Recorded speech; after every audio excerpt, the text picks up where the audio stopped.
Hello, everyone. Fantastic to see you all here. Can everyone see and hear me? Yeah? Good. Brilliant. Welcome to King's. My name is Abby Williams, and I am the very recently, this is my third week, arrived Executive Dean of Arts and Humanities here at King's. In my other life, I am also an 18th century literature scholar, so it's especially pleasurable for me to be here now to announce the start of this event, Austen and Us, Why Read Jane Austen in 2026.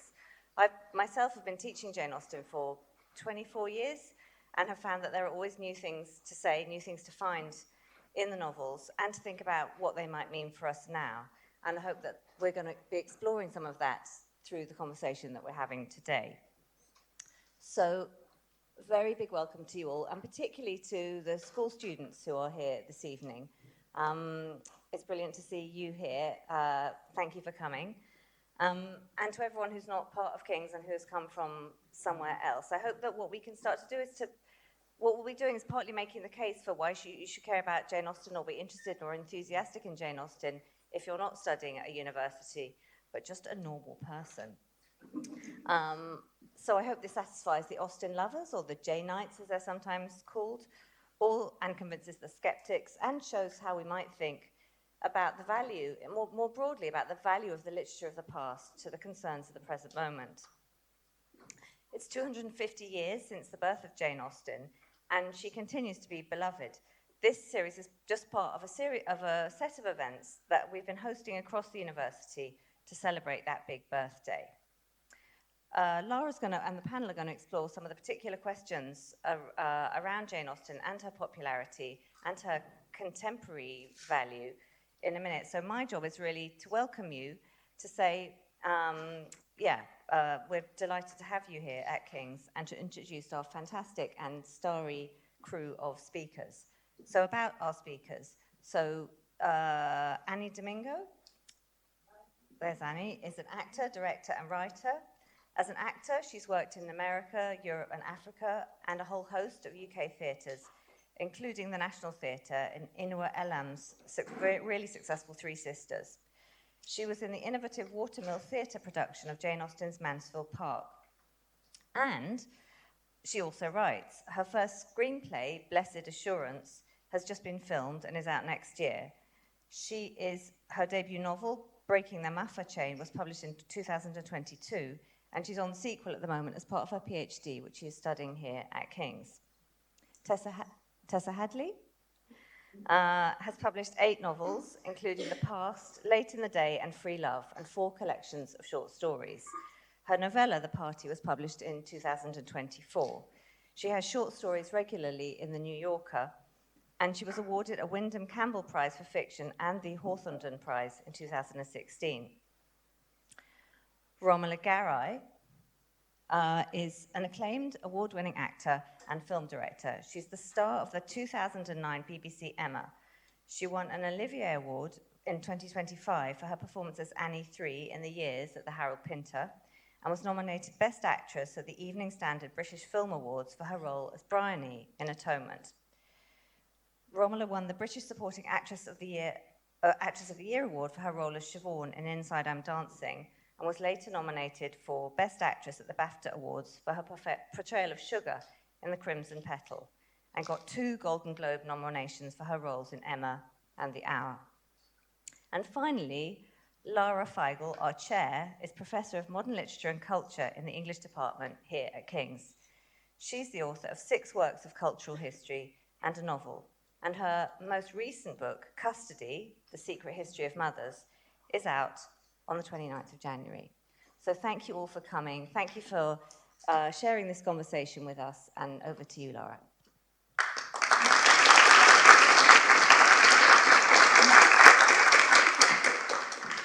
Thank you, Abby, and thank you all for coming. As Abby said, it's so great to see so many of you here. It's a real sign of how much hold Austen continues to have in our culture.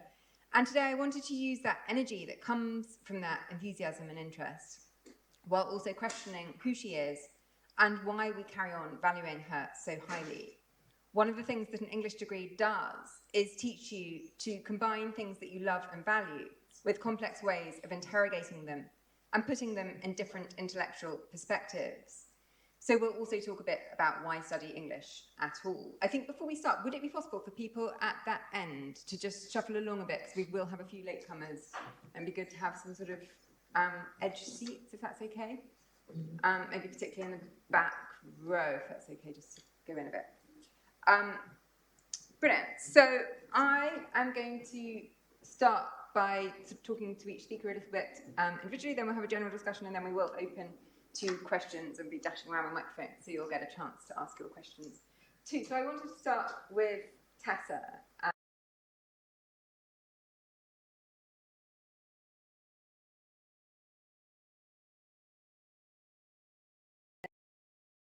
What novel did you come to first? Those... So long, Lara, that it's horrible to think about, and I'm not going to give you a figure. I can remember reading definitely given to us as children, and I can remember reading Sense and Sensibility and having pictures, and maybe a little bit looking forward to the pictures, the way you do when you're a child learning to read grown-up books and the pictures help. But no, she's always been with me, and I read her kind of all the time, you know, off and on. Every few months I'll probably pick up one. And as Abby said at the beginning, they don't wear out on you. It's partly true about all good novels, I think, but maybe it's particularly true of Austen's. She only wrote six and a half, and wonderful juvenilia as well, but really 6 novels, and yet I've read them so many times. Every time I reread one, I find something in it that surely has been smuggled in since I was last there. There's a bit in Emma, in fact, where Harriet has been staying with the Martins for Christmas, quite early on in the book, and she tells Emma that they had a little shepherd boy in to sing to them at Christmas. And I thought, I've never read that before. That's just so beautiful, and someone's put that in here. But there's always something new and fresh and a new way of thinking and seeing when you go back to her. I'm just going to pause and check. Is there any way of... I think it does sound rather echoey, doesn't it? How does it sound to you? Bit echoey. Oh, okay. They're thumbs up. May just be up here. And a favourite Austen novel at this point? Oh, it might be Mansfield Park, actually. Why? I don't know. Pride and Prejudice is bright, starry, brilliant. And Elizabeth Bennet, you know, who doesn't like a spirited, clever girl who's also beautiful, who has no money, but by the end of the book, through her sheer intelligence and personal power, is going to win the man. And it's like Austen thought to herself, let me make this fictional thing more difficult for myself. Let me have a heroine who doesn't immediately appeal to everybody, who's actually outwardly a bit timid and repressed and meek even, and yet inside her spirit, Fanny Price's spirit in Mansfield Park, is as fierce as any of her other heroines. And it's Fanny who sees everything going on in the book and gets it when nobody else, all the powerful, authoritative grown-ups around her, miss it all, and she gets it. And I kind of love the challenge of that. But I love Emma and I love Persuasion as well. And we will be talking about Mansfield Park, and I know it's great that lots of the sixth formers here have read it in time for tonight and have been in a workshop earlier today on Mansfield Park. But just before we have your passage that you brought to read us, you're here as a writer as well as a reader. Do you ever think about Austen when you're writing? Are there moments when you think, if only I could do that as Austen would? Is she that sort of writer for you? Or? I think that's a really hard question. I think you write to your contemporary world. All of the great classic writers, they're like the earth out of which your writing grows. They are, you know, you wouldn't be the same writer without Austen or George Eliot or Henry James or D.H. Lawrence. But you can't find your vocabulary or your characterization or your voice directly from something that's 200 years old. You have to write to your moment, otherwise you sound like a stuffed doll, I think. And maybe she said, I mean, we were talking earlier about the challenge that she sets herself in making a character sort of less likeable, maybe, or less enticing. Does that challenge sort of appeal to you? Yeah, certainly. I mean, that's exactly what I just said. That way in which you write one novel and then you think, okay, now I've got to do something very different that tests me in a different way. Yeah, that would be a rhythm of one book after another. There are all kinds of things she does that are just so to hand whenever you're trying to write something new. But probably it's like she is like the air one breathes as a reader and therefore as a writer. And in a way, you're kind of oblivious of it, just breathing. And you have brought us a passage. I have, and it's good if lots of you have read Mansfield Park recently. I haven't chosen an obvious bit. I just thought how fascinating. So, for anybody who doesn't know the book, very, very quickly, we have Fanny and then her cousin Edmund. Fanny loves him. He doesn't know. He hasn't noticed that he ought to love Fanny. And they're sort of good and honourable people. And then this glamorous couple erupt into the book, Henry Crawford and his sister Mary. And they are much more actually like the characters in Pride and Prejudice. They're really funny. They're really a little bit naughty.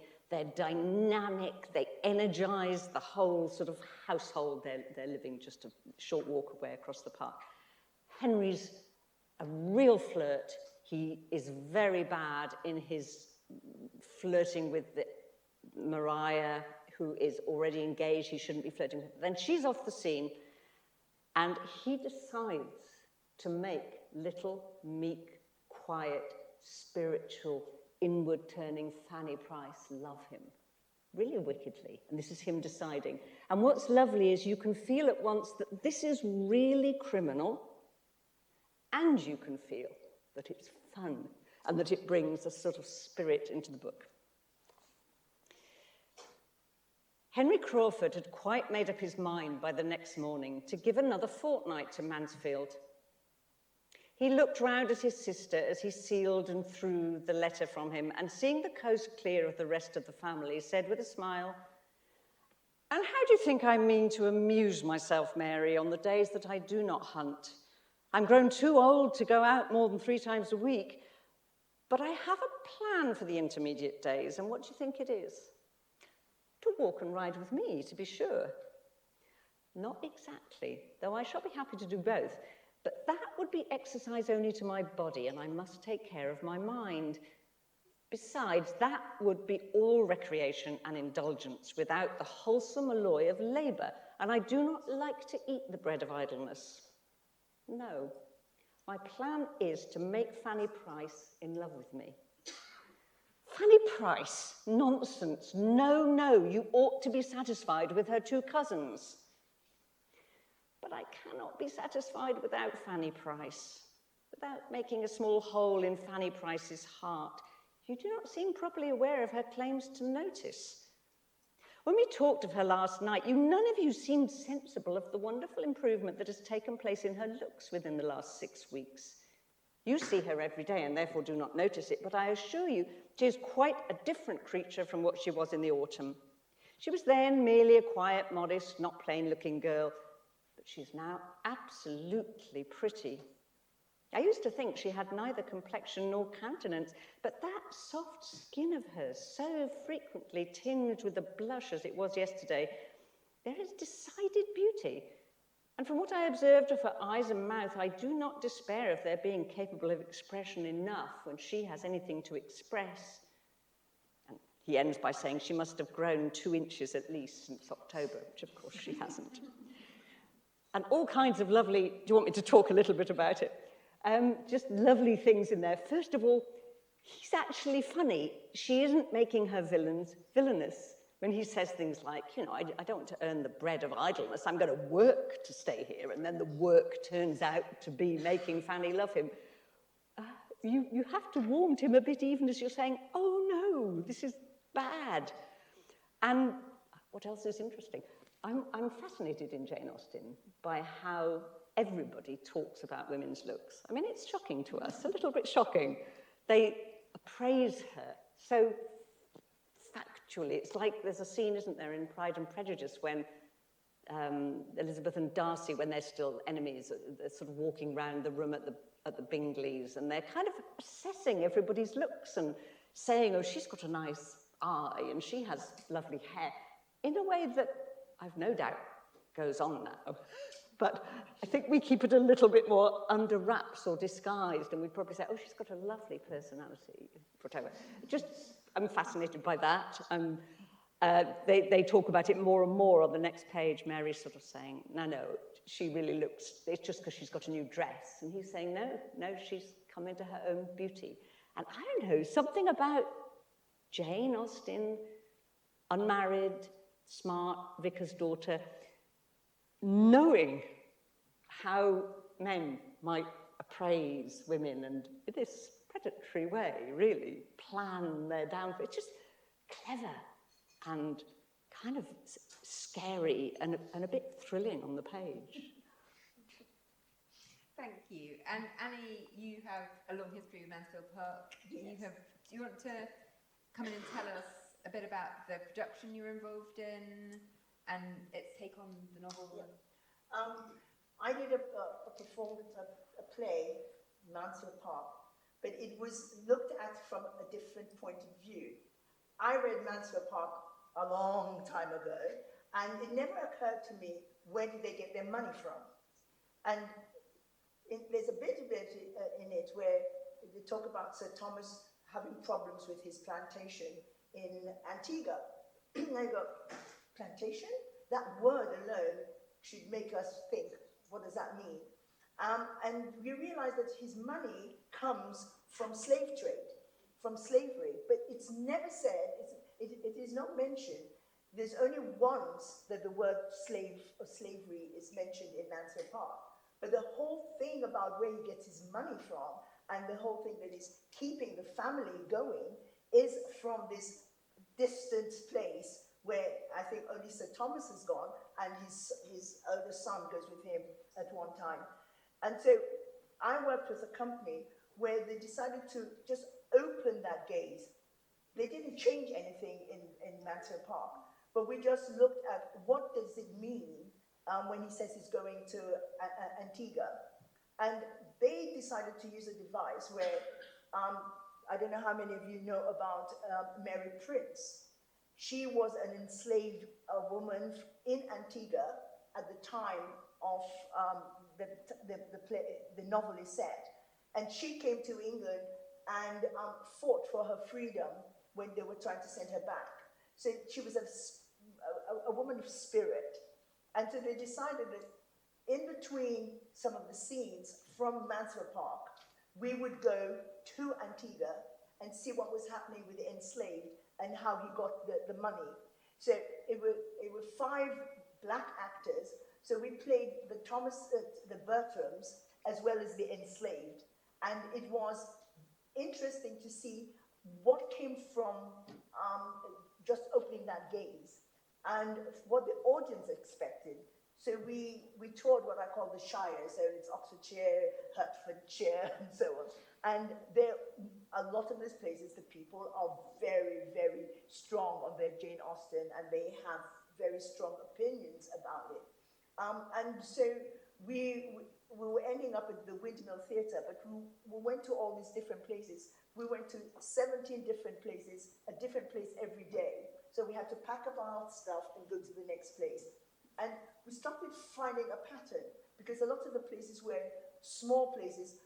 I don't think some of them had ever seen a black person face to face. They'd seen them on television or something. So we had a lot of stares, but also lots of questions and the remarks that people made that made us think, this was in 2023 we were doing this, and yet you would have somebody came up to us and said, that was very interesting. I really enjoyed it. But I thought you all were from Africa.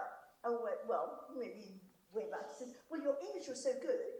If you shut your eyes, you'd think you were on the radio, you'd think you were English. And in a way, they thought they were giving us a compliment. I went, so what happened when you opened your eyes? Because some of the remarks that we got in every place that we went to was this shock of seeing their beloved Jane Austen, their beloved Mansfield Park, being forced to look at it from a different point of view. And what we were saying is that in all of these canons, if we start looking at it with a fresh eye, at schools and at universities, we will find that there are different layers that have never been explored before.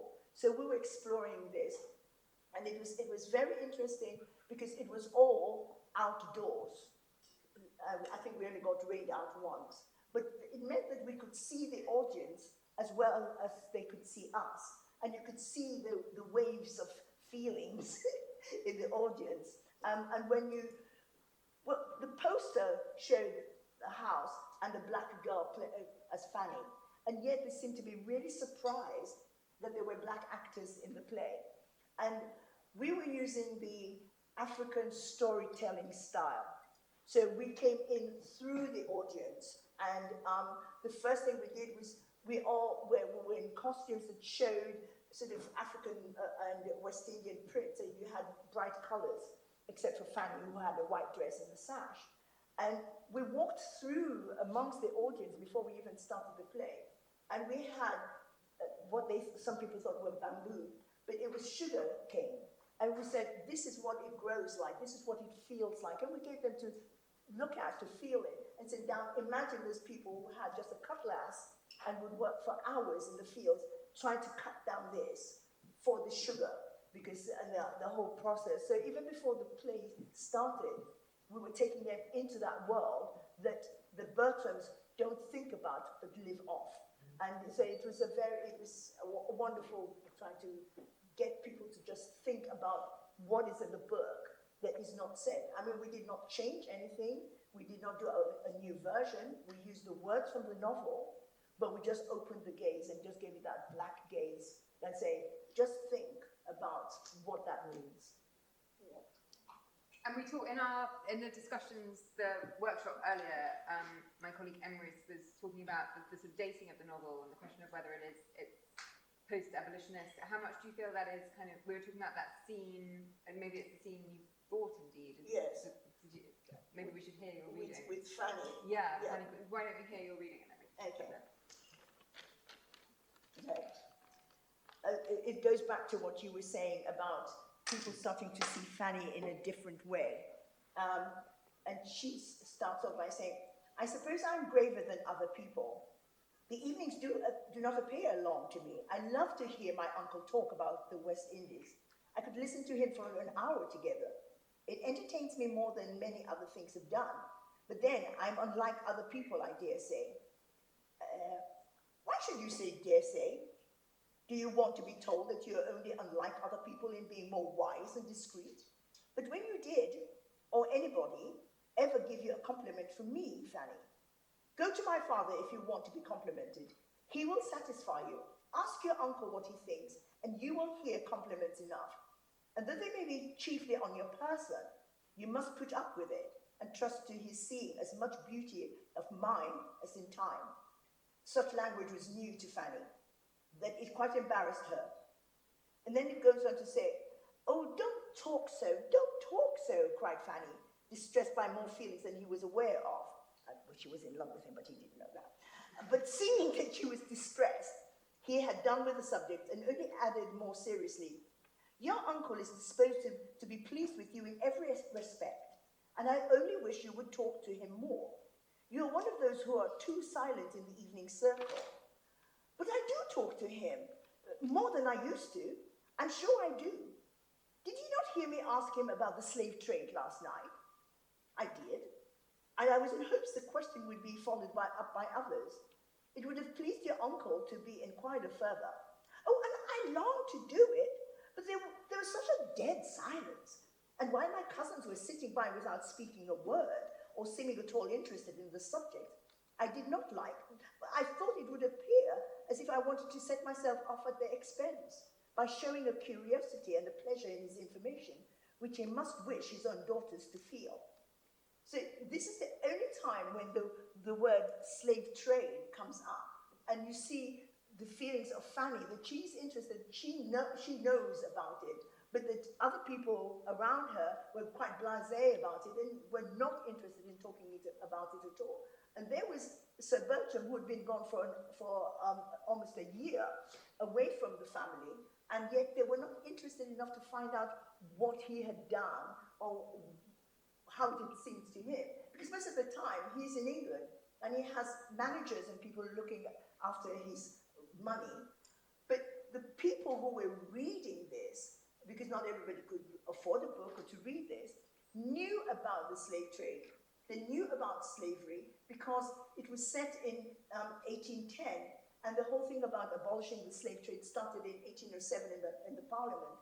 And those people who were reading it were the people, most of them, who would be affected if there was the slave trade was abolished, because they got their money, same as Sir Thomas, from plantations and places out in Antigua or Jamaica or the American South. So although it's not talked about a lot, that hint brings enough of a subject into the novel without her bludgeoning people in the head. And there's a subtlety in how she, even just the name, Mansfield Park, was taken from Lord Mansfield, who was the judge who passed a kind of sentence that says that there was no slavery in England. And so she's bringing that. And Mrs. Norris, Aunt Norris, was after John Norris, who was the most prominent slave trader. So just in those hints, she's telling us that she knew what was going on, although she could not write about it directly. And we've got to remember that her name was not in her books until after she died. So her first book just said, written by a lady, and the next one was written by the lady who wrote Sense and Sensibility, and so on.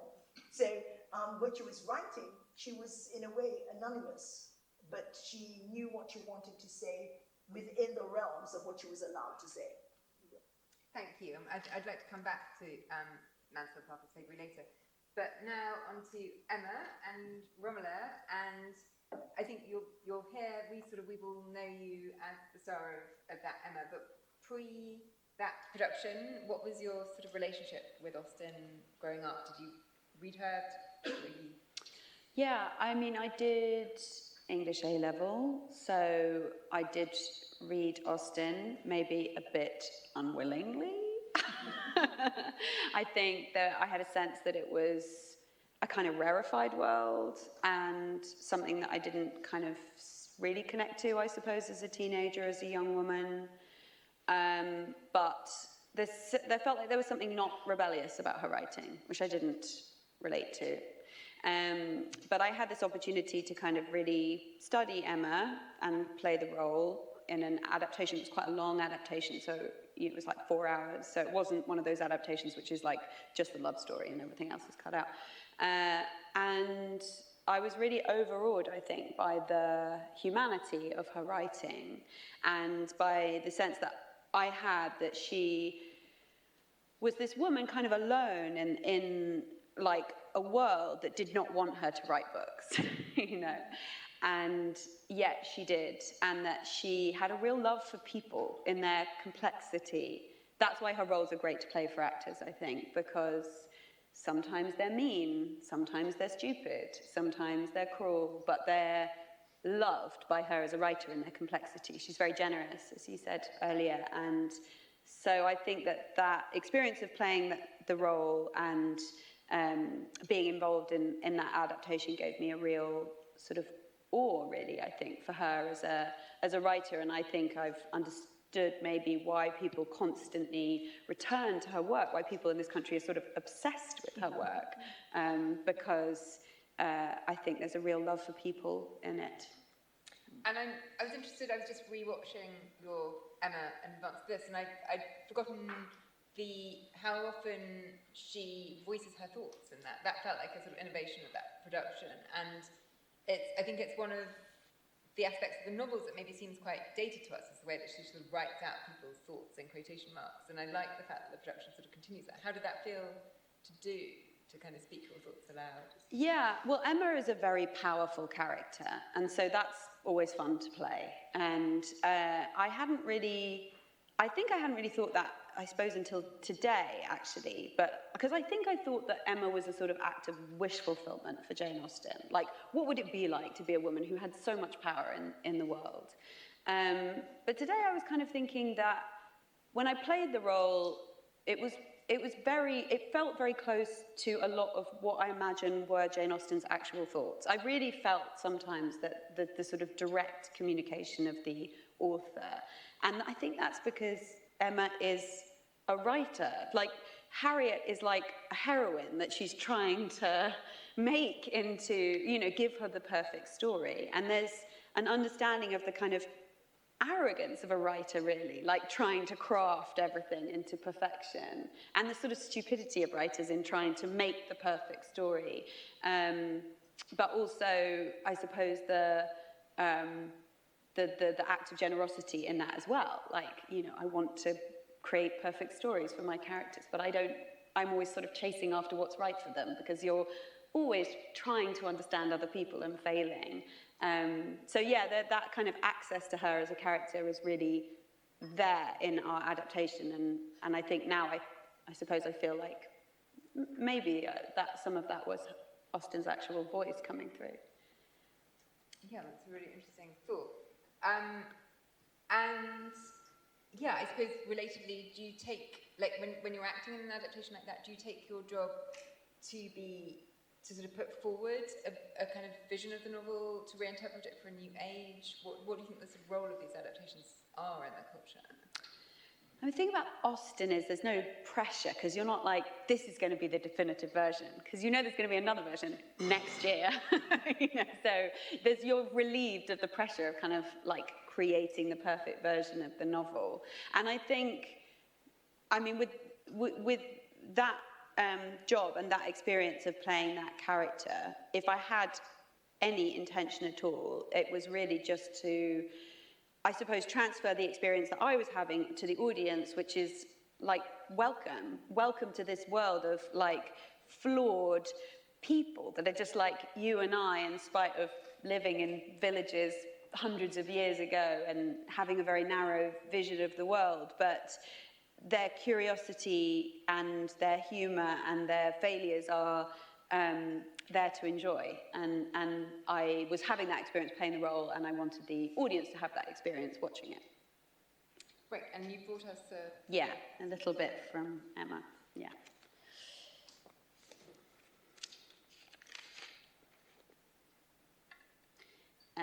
So Emma's walking along with Harriet Smith, her new friend, that she's decided she's going to sort out Harriet's life and like get her a good husband, and Harriet doesn't need to like worry about any of that stuff now, because Emma's decided everything. After a mutual silence of some minutes, Harriet thus began again. I do so wonder, Miss Woodhouse, that you should not be married, or going to be married, so charming as you are. Emma laughed and replied, my being charming, Harriet, is not quite enough to induce me to marry. I must find other people charming, one other person at least, and I'm not only not going to be married at present, but I have very little intention of ever getting married at all. So you say, but I cannot believe it. I must see somebody very superior to anyone I've ever seen yet to be tempted. Mr. Elton, as you know, is out of the question, and I do not wish to see any such person. I would rather not be tempted. I cannot really change for the better. If I were to marry, I must expect to repent it. It is so odd to hear a woman talk so. But I have none of the usual inducements of women to marry. Were I to fall in love, indeed, it would be a different thing, but I've never been in love. It's not my way or my nature, and I do not think I ever shall. And without love, I am sure I should be a fool to change such a situation as mine. Fortune, I do not want. Employment, I do not want. Consequence, I do not want. I believe few married women are half as much mistress of their husband's house as I am of Hartfield, and I could never expect to be so truly beloved and important, so always first and always right in any man's eyes as I am in my father's. That's impressive. Tell us about that passage. I just think that is Austen, like saying Yeah, I was really feeling that when you read it. to us that people think that she's something to be looked down on, but she's got the last laugh. She's like, I'm sitting in my house writing a book, you know, when I could be washing someone's underpants. And I just really feel that she's always there inside all these books. She's standing in every room. She's with all of these characters, present all the time.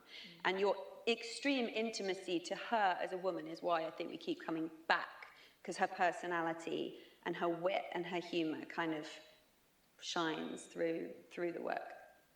It also, I think it's a sort of interesting passage to open up the question of love, which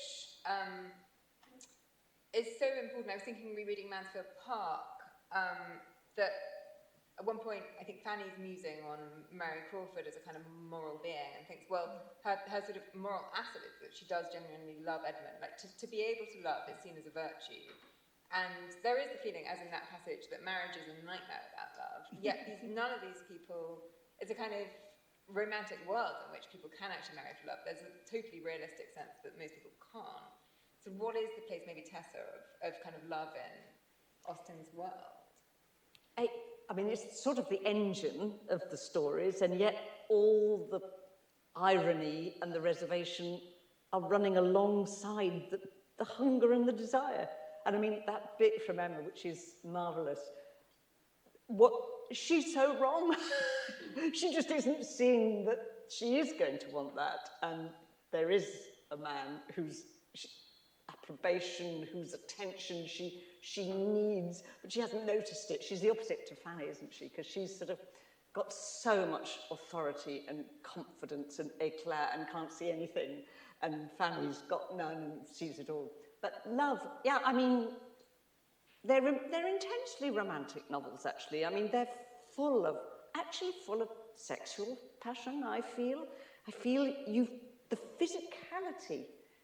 Little Fanny in this book, when she's sort of near Edmund, or when there's a dance and she's dancing with him, the thrill of it is somehow conveyed in the writing.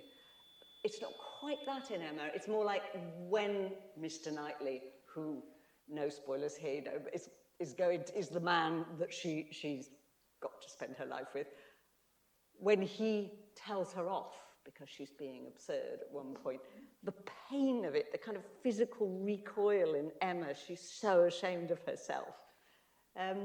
So love is a huge energy in the book, and yet there's such grown-up disenchantment about marriage.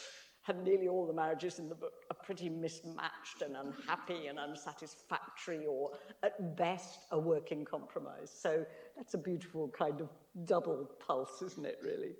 I guess it also connects to the question of genre, that there is this absolute realism about money, about exactly how much these people are worth, and the sort of question of like what a marriage would be like in any of these financial circumstances. But yet, Austen does give us these happy endings that are kind of way beyond what most of these people could actually dream of. Like, why do that? Because she's a charming writer who wants to make us happy in some sense and give us that, the generosity, again, that we keep talking about. While, on the other hand, I mean, I sometimes think she's as good on the economics of the books as a Marxist would be, including about the plantations in Antigua. She's all laid out there for us to see. So, and yes, if you're a girl without money, you're going to need to marry money. And then this lovely novelist is going to just give us this gift, this chance, this remote possibility that money will come your way and you'll also really want him. Do either of you want to come in on genre? I mean, when you were making Emma, what genre did it feel like you were making at this point? Was it a realist? I mean, I think all adaptations, and the reason there are so many adaptations is because they become romantic comedies, essentially, on screen. And in that sense, I think I feel quite conflicted about her work on screen, our own adaptation included, although, as I say, it was quite long, so we did do a lot of the novel. But sometimes they can be a bit reductive, can't they? Because it's like, it's just a love story, it might as well be Bridgerton, you know? And you just kind of leave out a lot of, like, you know, she was clearly writing about marriage as a financial necessity, and, like, what that meant for women who didn't have any other options. But, you know, I always think they're stories about love and marriage by a woman who didn't get married. So, you know, I think that there's a sort of purity to her vision of love and romance, which is kind of great and uncompromised. I mean, as you by say reality. that, it sort of makes me think that given that there is the sort of story in there in which Harriet ends up having to marry Robert Martin and has to be happy with that, maybe she's sort of alongside the romantic comedy ending, she's also kind of reminding us that what she's offering isn't that she's kind of giving us realism sort of within it and showing us that she herself is maybe a sort of slightly Emma-like figure in sort of wish fulfilling. Maybe when we were doing Mansfield Park, we were looking at that idea of the love, because there's so many different love that's going on in Mansfield Park. But by looking at what we were doing with the story of Mary Prince, that she had a husband that she loved, but she was taken as a slave woman and left, and she could not go back to her husband, because if she went back to America, she would be enslaved again. So there was a different type of love, this kind of one where you have no choice about where you put or what happens to you. I mean, these women could be romantic because they were of a certain class, but if you were poor or if you were enslaved, you had no choice. You had to work.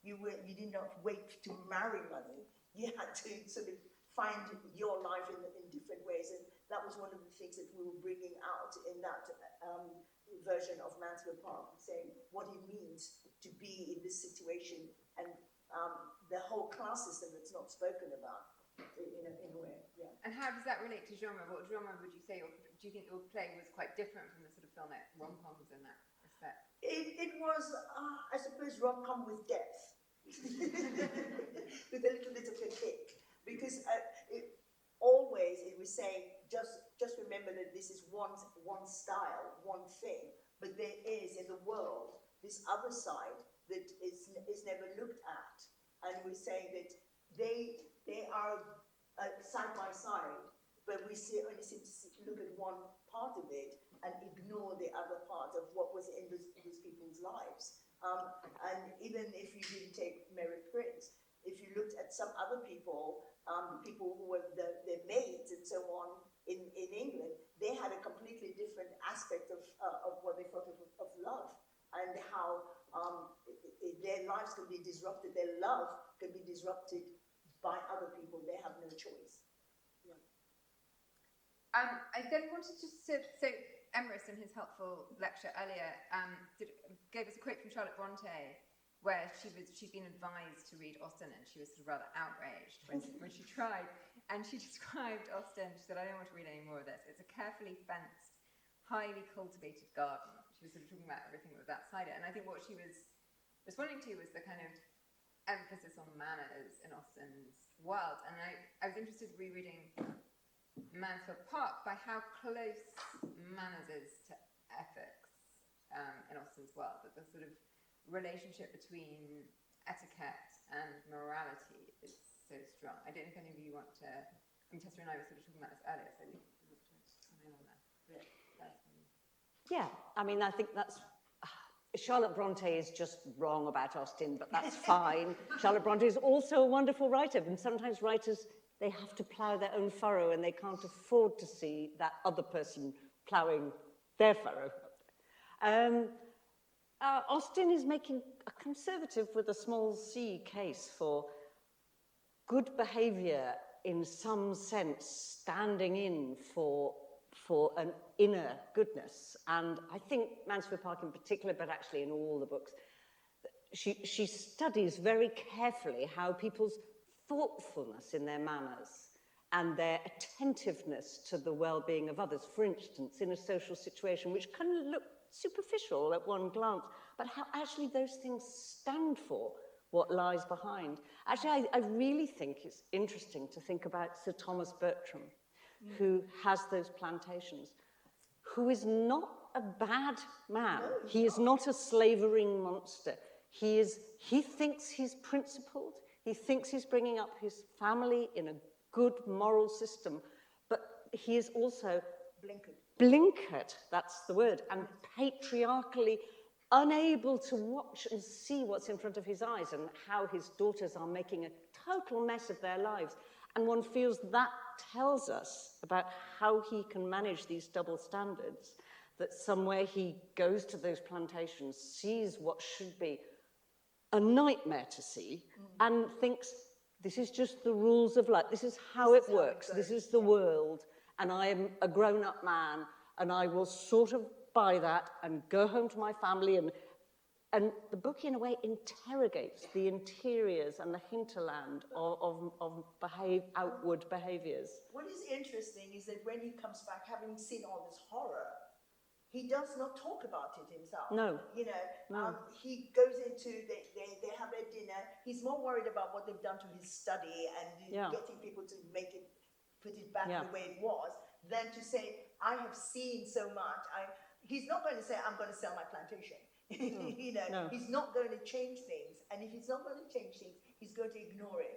And everybody plays the game except for Fanny, who tries and then feels, because of her timidity and the position she's been put in, it's like she couldn't pursue that, although she feels it. And in that moment, I think that, again, it's like almost the author's voice of what Jane Austen knows and what she would like to talk about, but she's banked down and she's not allowed. And she puts that dichotomy of what is going on within the family right there for us to see or to discuss. But I said it for a long time, that has not been looked at, because you only can look at that side of it if you accept that he's just been to this plantation where there's slavery and that he's been running this plantation that have people who are enslaved. And one of the things was doing the Mary Prince. She talks about what life was like and how they would work on the fields all day, and then they would come home and have to sit and wait for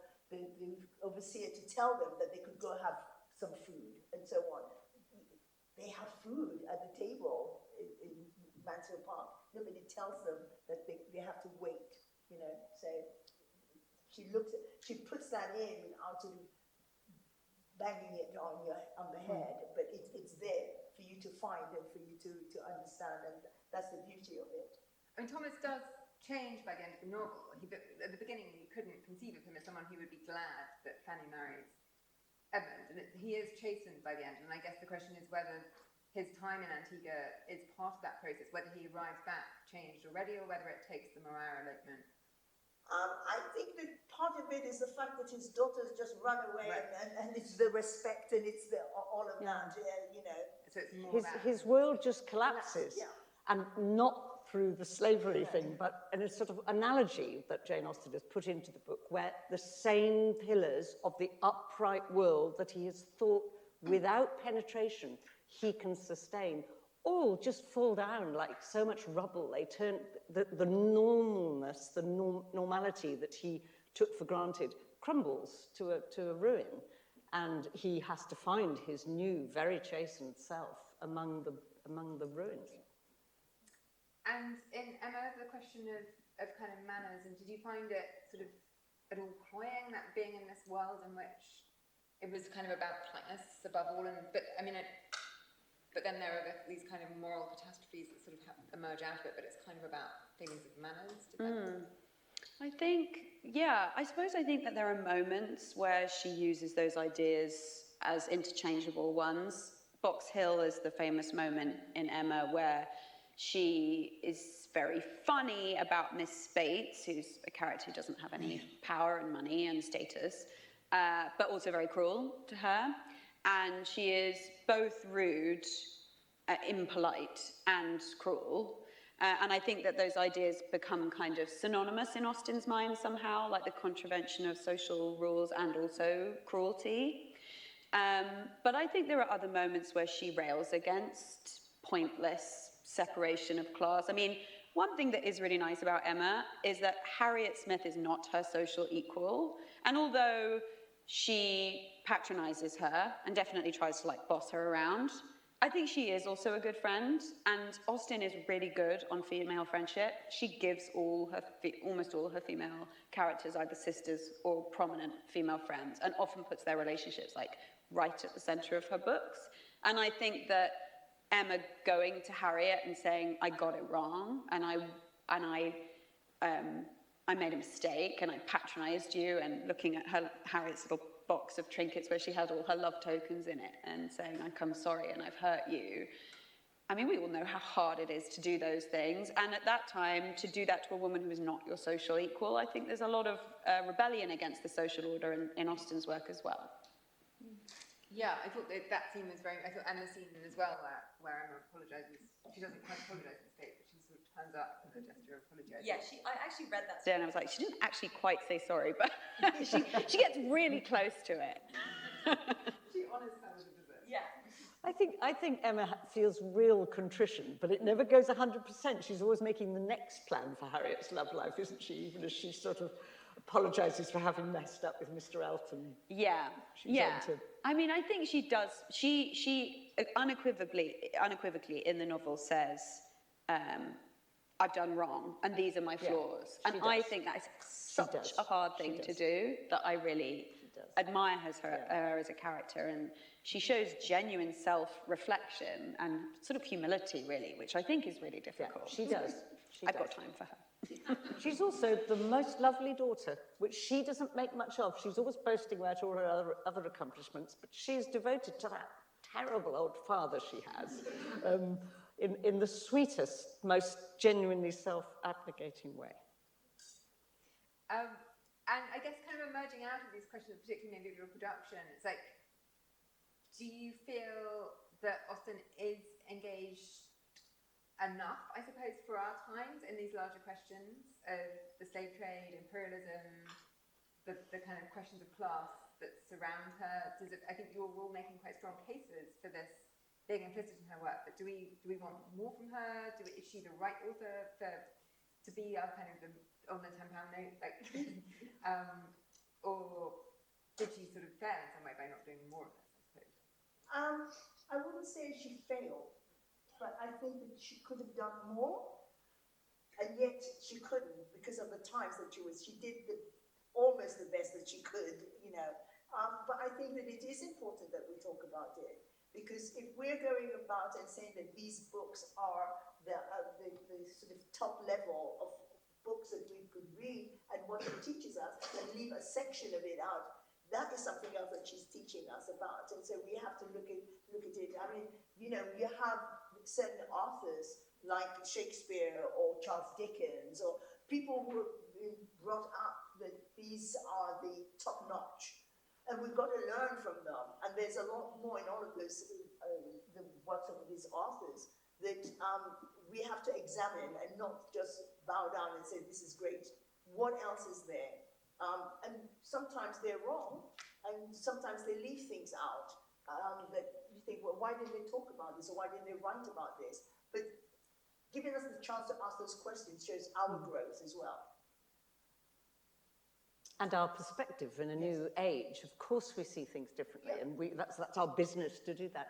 But I don't think we want our writers to be addressing, sort of solemnly sitting down to address the issues of the age. We want them to write the books they need to write out of their energy and their excitement and their passion, and they will tell us things about that era without trying. That's what I really think. We were talking about Daniel Deronda earlier, Romola, where I think this is a novel by George Eliot, where George Eliot solemnly sits down to write about the Jewish question, and it's all the other bits of the novel, the love story and the marriage, which are stunning, and the Jewish question's a bit like, wearisome. You didn't, it is interesting, but you didn't need to teach us George Eliot. We could read about that in a history book.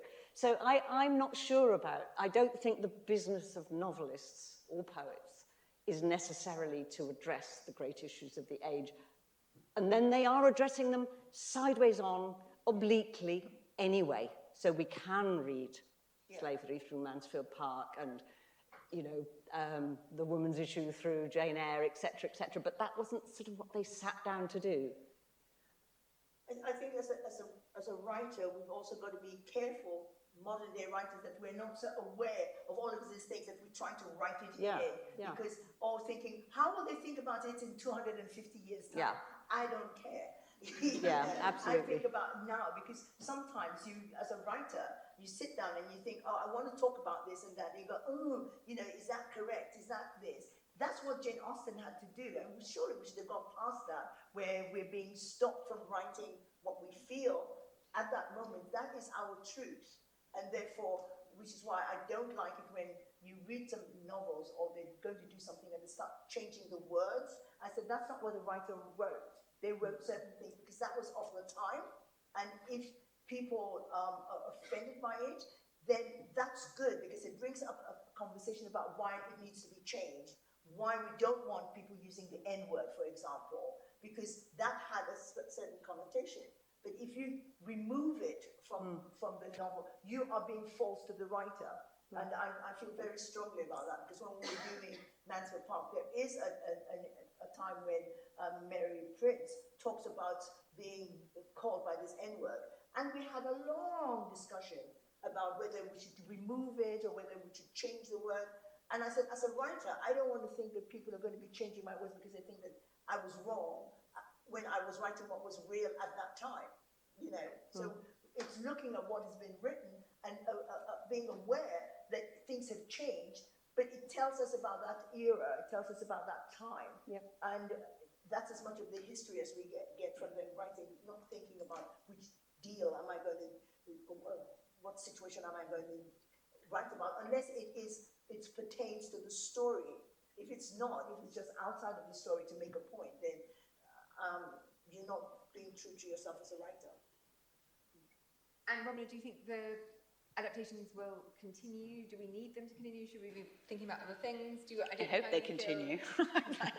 I've got a rich seam of older Jane Austen characters I'm hoping to move into my Miss Bateses, Miss Bingley. I think that the adaptations will always be there, because Austen was kind of a dramatist in lots of ways. Their scenes, they're dialogue heavy. The novels, she would have loved films and plays, I think. And so they'll always be there. And as an actor, I'm very grateful for that. But I also think that the kind of adaptations and the way of approaching the stories will evolve. And that is only possible because she was a great genius. That kind of genius can take so many different kinds of attitudes and positions and interpretations, and you never get to a stage where you think these books have lost all meaning, because the foundation is filled with so much brilliance, I think. So, and I think, I like to think that Austen would have loved and appreciated a kind of rigorous look at her novels from lots of different angles, because she was a great writer, and I don't think she would have minded that.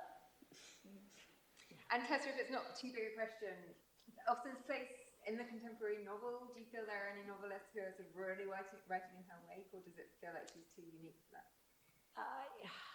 No, again, 200 years have passed and the world has changed. It's one of the conundrums of a great writer, as Romola's just been saying in a way, that they go on being meaningful and present and contemporary for us, and we go on reading them in new ways. But for writing, it's different. If you write Jane Austen-style novels now, they're going to be sort of fusty and dated, and it'll be frocks and bonnets. So, no, people have to keep inventing the new thing in a new way for a new world. But people will go on. I mean, we haven't talked much about, you were just talking a little bit in a way about her technique, how scene-based it is, how much dialogue there is, and I think all that's fascinating, and that still is at the heart of great novel writing, I think. Just hearing and seeing the movements in a room, the touch, the talk, and the inner responses to the talk, and kind of she invents, really. We haven't said much about her being so early. She starts the modern novel. There's nothing like her before it. The other writers that she loved, Fanny Burney and Maria Edgeworth, are just not that good, nothing like it. There's a sort of compression to her scenes and her dialogue, which is so fresh. I mean, she's inventing this form that we're still trailing after her, trying to write 200 years later. And I suppose emerging out of that, the question of we have lots of sixth formers here, of why we want you to come to Cambridge or study English. Like, what do we sort of, at this point in time, what do we think the value of sort of putting Austen in this larger context of English literature is, of kind of opening up, of challenging what's going on in her writing, and sort of opening up discussion? Romola, do you want to? It feels like a lot of responsibility to be telling someone what to do with their life and what to study, but I just sort of feel like the world needs more careful attention paid to other people. You know, a sort of really careful look at other human beings and the way that you interact with them being based around real thoughtfulness and attention. I mean, we live in this attention economy, right? We're constantly distracted. And reading a great novel really focuses your attention and really recalls your connection to other people. And I think that is such an intensely valuable skill to learn and gift to give other people. Whereas, you know, lots of other more technical applications, the world is full of important things that people need to do, but that is in short supply, I think. So I think it's a highly valuable thing to do, to become someone who dedicates yourself to the careful study of other human beings and of their stories. Great. Annie, you're here doing a PhD in part. Yes, I'm here doing PhD. I think that one of the things about doing an English degree is that we're in England and we speak English, or we're supposed to. And there are lots of different versions. And the version that you have from Shakespeare is different from the version that you have from Jane Austen, but there are only 7 stories that there are.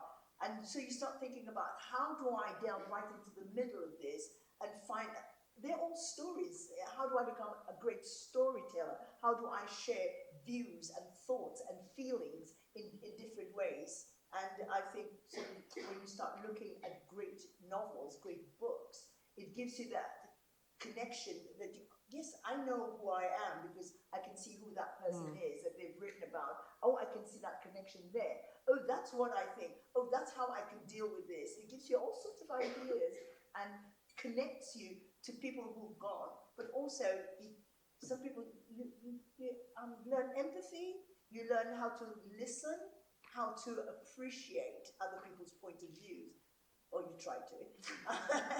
and I think that it's vital that we as human beings have that other side to us and able to explore it safely.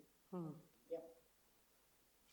Yeah, I think it's rather wonderful that at this moment when politics is volatile and a lot in the world seems very ugly, actually I feel people's attention is turning into poetry and writing and music, and it's as if people realize the value of exactly what Annie and Romola have just said about attention to others, attention to what's around us, careful thought about identity and being. And one other thing to add to that, careful thought about the past. I mean, it's so wonderful that we read Jane Austen, we for all chatter about it as if it was current, as if these people were alive to us, but we're also intensely aware of how other their lives are. And that back and forth between the otherness of the past, how different things were, how different thought was, how different perception was, how different, interesting, morality was, or was it? All those questions are, I mean, unless you know about the past in your present, you're ignorant, actually. And I think that literature opens up the past to us. I dare not say it, but even as history can't do. We need both. Of course we do. We need wonderful historians and wonderful, accurate history. Yes. But literature is a perfect complement to that and really takes us back and makes us feel, oh, this is just one moment now, and it will be different again. And there's a sort of insight that comes with that can't be substituted for. I think that when we go back just 5 years ago, it seems like a long time, during the pandemic, a lot of people started reading again. A lot of people realized the importance of stories, the importance of plays. People started doing things where they're looking towards their emotions and thinking about, how do I see the world? Because the world that they knew was crumbling around them, and they were trying to find out, well, what do I know from the past that could help me now? In reading, in just using that time to just, should I say, grow your soul. And I think it was important. All of a sudden, people wanted plays, they wanted songs, they wanted art. And you don't have art without literature. The storytelling is so important. If you go to the caves, they told stories. You go into an African bush, they tell stories. You go to any country, you have stories, because that's what binds us. That's what tells us who we are. And that's what English and literature does.